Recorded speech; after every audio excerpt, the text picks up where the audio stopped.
Stock market से related knowledge के लिए आप क्विक सपोर्ट चैनल के स्टॉक मार्केट बेस्ड वीडियोस को तो लगातार देख ही रहे होंगे और इनके जरिए अब आप शायद ये जान भी चुके होंगे कि इक्विटी किसे कहते हैं।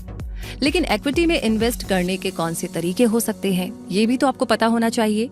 इसलिए हमने आज का ये वीडियो बनाया है जिसमें हम आपको बताने वाले हैं इक्विटी के बारे में, वो सब कुछ जो स्टॉक मार्केट इन्वेस्टमेंट से जुड़ी आपकी नॉलेज को और ज्यादा बेहतर बना देगा और आपके लिए स्टॉक मार्केट इन्वेस्टमेंट भी पहले से आसान हो जाएगा।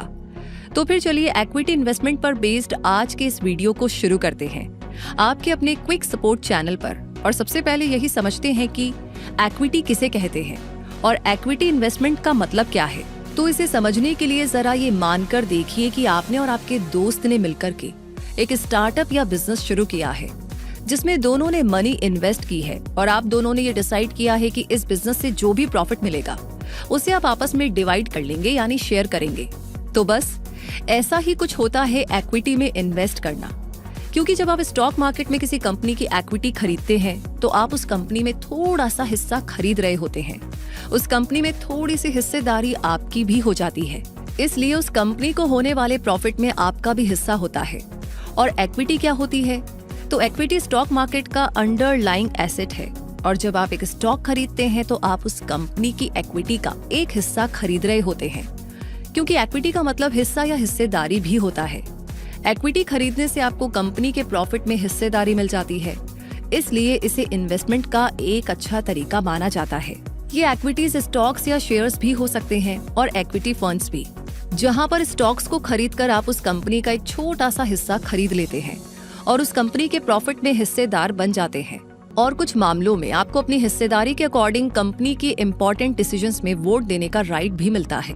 वहीं इक्विटी फंड्स में इन्वेस्ट करने का मतलब होता है अपने पैसे को प्रोफेशनल फंड मैनेजर के हाथों में सौंपना, जो कि आपके पैसे को अलग अलग कंपनीज के स्टॉक्स में इन्वेस्ट करता है। जैसे इक्विटी फंड जो कि म्यूचुअल फंड होते हैं, वो इस तरह के इन्वेस्टमेंट में आते हैं। इक्विटी में इन्वेस्ट करके लॉन्ग टर्म में अच्छे रिटर्न्स लिए जा सकते हैं, लेकिन इसमें इन्वेस्टमेंट का रिस्क भी रहता है, क्योंकि कंपनी अगर अच्छा परफॉर्म ना करे या मार्केट में मंदी आ जाए तो लॉस होने का रिस्क भी बना रहता है। ऐसे में अगर अपने इन्वेस्टमेंट गोल और रिस्क टॉलरेंस को ध्यान में रखते हुए लॉन्ग टर्म इन्वेस्टमेंट पर फोकस किया जाए और बिगिनर लेवल पर एक फाइनेंशियल एडवाइजर की सलाह लेकर इन्वेस्ट किया जाए तो रिस्क को कम और प्रॉफिट को ज्यादा करना पॉसिबल हो सकता है। इक्विटीज के बारे में ये सब जानने के बाद बारी आती है इक्विटी इन्वेस्टमेंट के कॉमन 3 तरीकों को जानने की, जो ये है। Number 1, direct investment. इस तरीके को अपनाने का मतलब है कि आप सीधे किसी कंपनी के स्टॉक खरीदते हैं और आप खुद ही ये डिसीजन लेते हैं कि किस कंपनी में इन्वेस्ट करना है। इस तरह के इन्वेस्टमेंट पर आपका पूरा कंट्रोल होता है। हालांकि इसके लिए आपको स्टॉक मार्केट इन्वेस्टमेंट की अच्छी नॉलेज होना जरूरी होता है। Number 2, mutual fund investment. इस तरह के इन्वेस्टमेंट में प्रोफेशनल फंड मैनेजर आपके पैसे को मैनेज करता है और उसे अलग अलग कंपनीज के स्टॉक में इन्वेस्ट करता है, जिससे रिस्क कम होता है।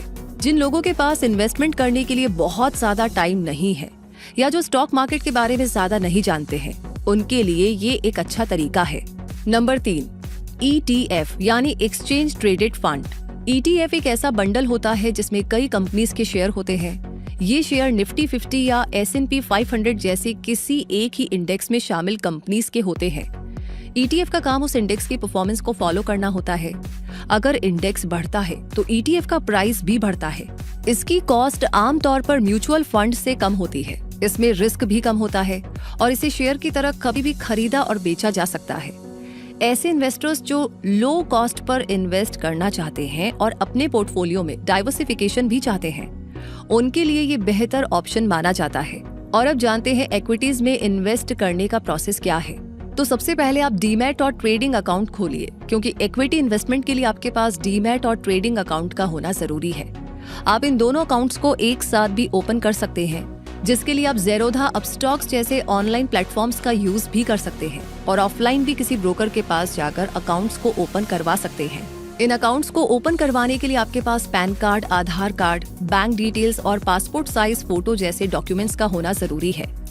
यहाँ पर ये जानना भी जरूरी है कि अकाउंट ओपनिंग के लिए ब्रोकर चुनने से पहले आप उसके प्लेटफॉर्म की फी, सर्विसेज, रिसर्च रिपोर्ट्स और ट्रेडिंग प्लेटफॉर्म के बारे में पूरी जानकारी जरूर लें और सेटिस्फाई होने के बाद ही ब्रोकर सिलेक्ट करें।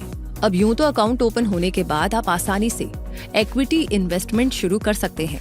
लेकिन अगर आप समझदारी से इन्वेस्टमेंट करना चाहते हैं तो जल्दबाजी करने की बजाय पहले स्टॉक मार्केट के बेसिक्स को समझिए, मार्केट एनालिसिस करना सीखिए। इन्वेस्टमेंट के लिए किसी भी कंपनी को कैसे चुना जाता है, इसके बारे में रिसर्च कीजिए। इंडेक्स ट्रैकिंग जैसी नॉलेज लीजिए ताकि आपका इन्वेस्टमेंट फायदे का सौदा बनने के चांसेस बढ़ सके और रिस्क फैक्टर कम हो सके। रिस्क फैक्टर को मैनेज करने के लिए आप डाइवर्सिफिकेशन, एलोकेशन और SIP का भी ध्यान रखें, क्योंकि ये तीनों ही इक्विटी इन्वेस्टमेंट के इम्पोर्टेंट फैक्टर्स हैं। डाइवर्सिफिकेशन यानी विविधता का मतलब है कि आप अलग अलग सेक्टर्स की कंपनीज में इन्वेस्ट करिए, बजाय एक ही कंपनी में सारा पैसा इन्वेस्ट करने के। ऐसा करने से रिस्क को मैनेज करना आसान हो जाता है और लॉन्ग टर्म में ज्यादा स्टेबल रिटर्न्स मिल सकते हैं। एलोकेशन यानी आवंटन का मतलब है कि आप अलग अलग टाइप के इन्वेस्टमेंट करिए, यानी इक्विटीज के अलावा बॉन्ड्स और कैश जैसे डिफरेंट टाइप के इन्वेस्टमेंट्स में अपना पैसा एलोकेट करिए। ऐसा करके भी आप रिस्क को कम कर सकते हैं। और इसी तरह SIP यानी सिस्टमैटिक इन्वेस्टमेंट प्लान का मतलब है कि आप एक फिक्स्ड अमाउंट को हर महीने या हर 3 या 6 महीने में लगातार इन्वेस्ट करिए, जैसे कि म्यूचुअल फंड्स में। ऐसा करने से मार्केट के उतार चढ़ाव के बावजूद लॉन्ग टर्म में अच्छा बेनिफिट होने के चांसेस बढ़ सकते हैं। और इस तरह मार्केट को समझकर अपने इन्वेस्टमेंट गोल्स के अकॉर्डिंग इन्वेस्टमेंट का तरीका चुनकर आप इन्वेस्टमेंट शुरू कर सकते हैं। इस दौरान ये भी ध्यान रखिएगा कि इन्वेस्टमेंट करके भूलना नहीं है, क्योंकि आपको थोड़े थोड़े दिनों में अपने इन्वेस्टमेंट पर नजर भी रखनी होगी, उसे इवैल्यूएट करना होगा। मार्केट के अकॉर्डिंग प्रॉफिट्स और लॉसेस का ध्यान रखते हुए सही डिसीजंस लेने होंगे।